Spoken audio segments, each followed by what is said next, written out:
right. Well, welcome to Dying to Tell You, the Caring Perspective. Today, we have with us Jenny. Jenny, why don't you tell us who you are and where you are and what you do?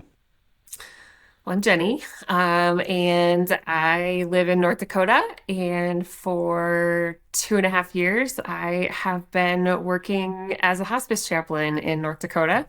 And I started doing that after about 20 years as a church pastor in various locations in the Dakotas. So chaplaincy Wow. is relatively new to me, but I love it. Yeah, thank you. So why'd you make the switch? What took you from parish ministry to chaplaincy?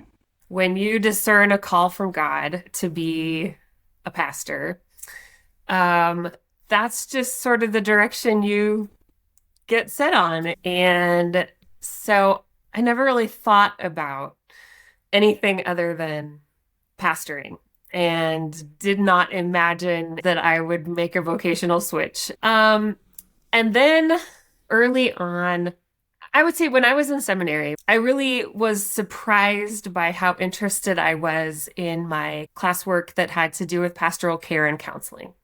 So there was an almost more psychological aspect of the relational ministry that I was really drawn to. So I still never thought that I would do anything different. And then I found myself as I worked in churches and served as a pastor, I found myself really drawn to ministry around death, around death and dying. I was surprised. I had a good friend from seminary make a transition from church pastoring into hospice chaplaincy. And I had started to think that that is intriguing and ended up making the choice to leave. There was an open chaplain position with one of the hospice agencies in my community.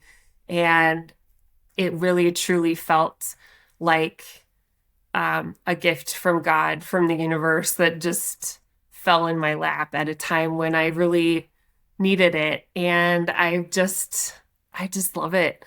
Yeah. How long have you been doing it now? About 2.5 years. 2.5 years. Okay. Mm-hmm. I imagine a steep learning curve when moving from Yes. parish ministry to chaplaincy. Yes. And this really is about what we learn from the people that we take care of. And I know that is not unusual, right? I mean, a lot of people that I talk to in healthcare say that. They just, this is a learning experience for all of us, and we're constantly learning from the people that we take care of. So, yeah, you're going to tell me a story about something that changed you. So tell me a story. Yes. Well, I know as a chaplain, you are familiar with Clinical Pastoral Education, or CPE. I chose to do a unit of CPE a year ago. My story is from the time when I was in the midst of my unit of Clinical Pastoral Education. It was a mostly virtual unit. So my classmates and I were like this, we were on Zoom once a week. I knew this was different work than pastoral work for all sorts of reasons. Like, you didn't know as much as you thought you did. That kind of thing. I do. Of course I do. Like, you Yeah. thought you were prepared for this to be different than pastoral ministry. You were not as prepared as you thought. That's right. And so there were just some things that now I think back and I think, oh my gosh, that was such basic learning that I learned in my CPE time. But it's also a lot of just really important learning for life and interacting with people in your own life who are struggling in various ways. I'm a very verbal person. My household that I grew up in was a very verbal household. Okay. And my CPE educator she would do site visits with each of us because our unit was virtual. She came and sat in on meetings with us and did visits with us just to kind of observe how we to observe our practice and to give Sure. us some real hands-on tips. And she she came on a visit that did not go as well as I would have liked. That's the best visit for her to go on. Right. I know. It's like the whole time, she's The like whole purpose. sitting over there, and it's just like what felt to me like a terrible visit. It wasn't terrible. It was just we see people who don't feel good, which I think was also one of the biggest learnings. Like, I remember there was a week of class where one of our classmates was like kind of getting over some sort of respiratory infection. And so he wasn't 100% and just sort of told us at the beginning of class, I'm not feeling great. And our educator like made a point to say, okay, pay attention to how it feels to interact and exist in the world when you're not feeling good. Yeah. And remember that for every person, each one of you is visiting in your chaplain visits, they are probably feeling worse than however you are feeling right now. My educator just said, Jenny, you're very verbal. And I would encourage you to use fewer words when you are visiting your people, because you just never know where their cognition is. They may seem fine or like someone you can have your own regular day-to-day interactions with, but they may not be. And so she was like, cut your sentences shorter. You kind of speak in Mm-hmm. paragraphs. Try not to do that. And then she said, and leave more space between asking something or commenting on something and hoping for a reply from your patient. And so I really took that to heart. And on a next visit that I had, not with that patient, but with a different patient, she was in her room when I came to visit, and she was in her 90s, very elderly, and she had a dementia diagnosis as her primary hospice terminal diagnosis. And I had seen her once before, and her family liked to leave 2 printed photographs. One of them was a black and white of my patient's family of origin.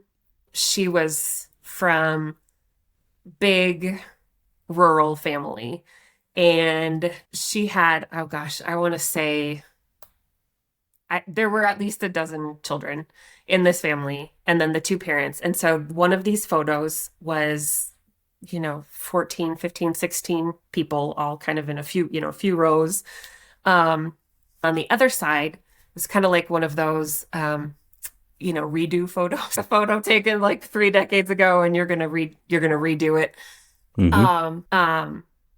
And it was very clear to me when I saw it, oh, this was probably a family reunion, And so I really wanted to go into this visit with this patient who had a dementia diagnosis. And I really wanted to take my educator's advice to heart. Short sentences, leave a lot of space. Because, when you're working with someone or interacting with someone who has dementia, I mean, our brains are already just fascinating places, so mysterious. And then you have dementia, and the way pockets of information get stored away inside people's brains is just amazing. So I went into this visit with this patient. I remember she said something like, gosh, I wish I could remember who I am. Mm, And and I looked at her and it didn't seem like she was in distress when she said it. hmm. Um, and so I said, well, does it bother you that you can't remember? And she said, no, I guess not. And she kind of laughed a little. And then I said, well, who would you like to be? And it was just kind of this fun little Mm, interaction. And she just said, well, I don't know. I'll have to think about that. Well, then we looked at the picture. I kind of pulled it out and put it in front of her on her bed. And I said, well, I wonder who's in this picture. Can you tell me about the people in this picture? And um, she looked at it. Nothing was coming. And then she flipped it over and she looked at the color side. And she looked at that for a while. And she just and like my educator's voice is in my head. Wait, like, don't say anything. And so, I mean, I waited for what felt to me like an excruciatingly uncomfortable amount of time. Like on the podcast, you talk about how uh, chaplains, we are comfortable with silence. Not all of us are, Cody. not all of We, us. Okay. some of us are still getting there. Sure. And so I waited for a very long time. She was kind of flipping it over. And then I said, I wonder if these are the same people. And she kind of looked at him again. And then all of a sudden, on the black and white photo, just one by one, named every single person in it. And I talked to her daughter after I had spent time with my patient, and she was like, oh my goodness. She has not been identifying people in those photos in quite a while. And you just cannot expect in a visit that anything is going to go the way you might hope it will. Yeah. You Yeah. just can't. But I'm so thankful that moment happened exactly the way it did, because I needed that learning. A key turned and unlocked this piece of her past. Yeah, it was Ah, it was just I beautiful. love it. I love it. I mean, the idea of just allowing silence to exist, Yeah. it's such a powerful tool. There have been I mean, even in this last week, I've sat in meetings where somebody will make a comment, somebody like on my team or me, or, will make a comment and expect some sort of an answer back. And we don't get anything for a little while. But if we just wait and if we just allow that space to exist for a moment, Mm-hmm. so often really great stuff will come from it. And if I can just not rush in to fill that silence, Mm-hmm. the whatever needs to come out will often come out. It's in today's maybe always, I don't know, but just allowing silence is not something we do. There's always something to fill that silence. I've been noticing that in my own life. If I'm cooking, I have a podcast on. If Right. I'm out mowing the yard, I have music, Uh-huh. and so there's always something filling that silence. But just allowing that space is such a wonderful tool. It's one of the best things. It's one of the most simple things, and it's one of the hardest things to actually do, Yeah. because it does.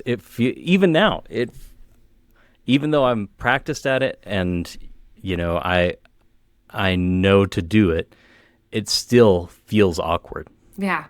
I It's still just have to tell myself, and it's not my CPE educator's voice in my head anymore. It's like my own voice. yeah.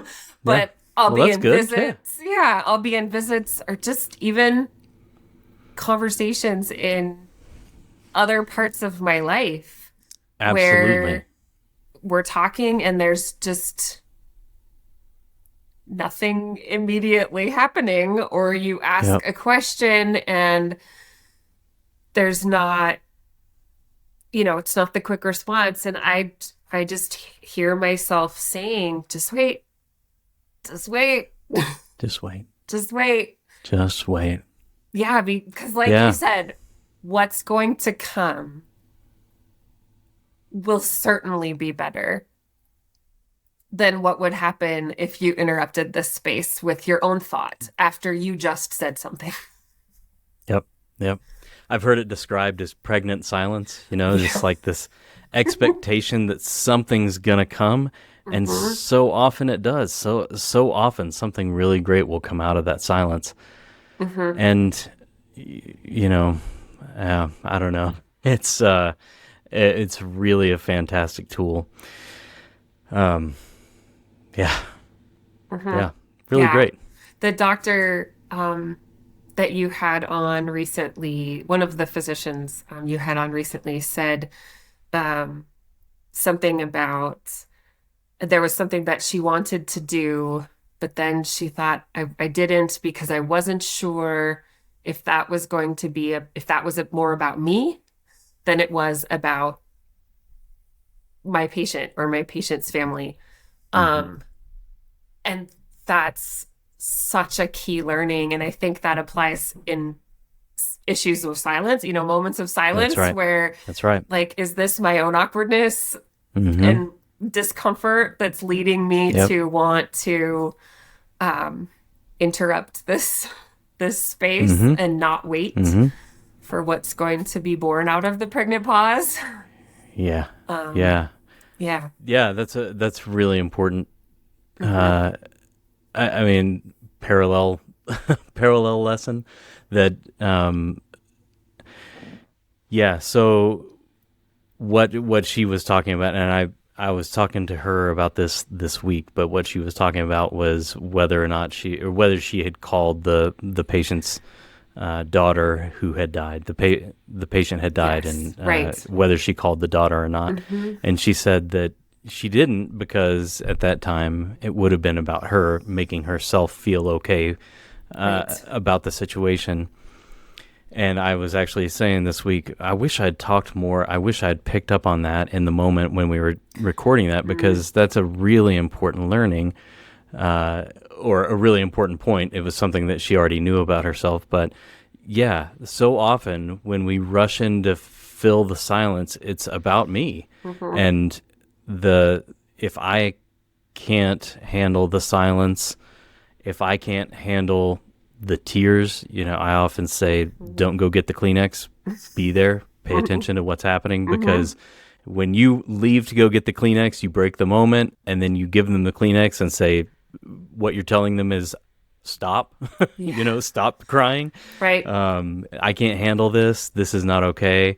Hmm. But just giving respect to the moment, whatever's happening, allowing silence, allowing people to have their tears, allowing them to not remember, a thing, giving them space to remember, giving them Right. space to think about what's happening, giving them space to decide whether or not you're worthy of hearing what they're about to say. I mean, Right. all of those things. I mean, it takes some time, and if you can access that ability to just allow it, Hmm. so many good things happen. Yeah. Yeah, Yeah. really I mean, great. I And think you're right. about, go ahead. I was just gonna say, it's not just in chaplaincy. This is anytime. you know? Right. When Right. I'm talking to my wife or my kid or my friends, or my team at work, don't need to fill the silence. Right. Yeah. Well, I mean, I think if I had spoken at any point, it would have broken whatever chain her brain was working on. At least I assume that's what would have happened. And I don't know. Yeah. But yeah, just that reminder, like, if her brain is going to let her get there, I don't want either of us to miss that. Mm-hmm. And that kind of thing happens in so many other patient and life interactions. Yeah, and we don't want to miss, we don't want to miss what could happen after the pregnant pause. Yeah, you never would have known who those people in the photo are. Right. Exactly. Yeah. And she was reminded of who they were. And they were her people. Yeah. I really like the way you described your interaction at the beginning of that too. Just being so accepting of this idea that she doesn't know who she is and playing with it instead of resisting it or trying to help her remember or, whatever. I really like that too. That's a good lesson for people who might interact with somebody who's having memory issues, allowing it, not worrying about it, not trying to fix it, and not making assumptions about how someone feels. Yep. Right. You didn't know if she was distressed by it or not. Right. I would feel distressed if I suddenly didn't know who I was, but that's me right now in my 46-year-old state, not her. And I can imagine too that she may have felt distress about it if you had led her to feel distress about it. But the fact that you made some space for an idea that maybe she didn't need to be distressed about it, there's a yes or a no, right? Yeah. And so you asked that question, and she then went, oh, well, no, I guess not. I don't feel distressed. Well, that's great. What a beautiful thing. Really great. Good story. Thank you.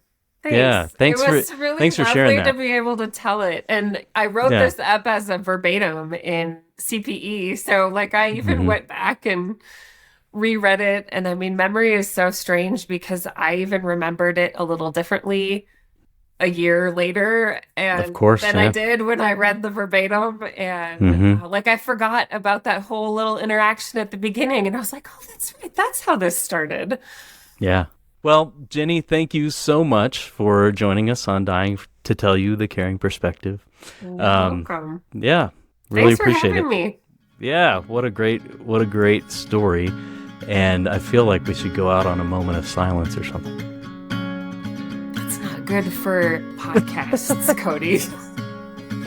So true. Your producer will not let that stand. That's right.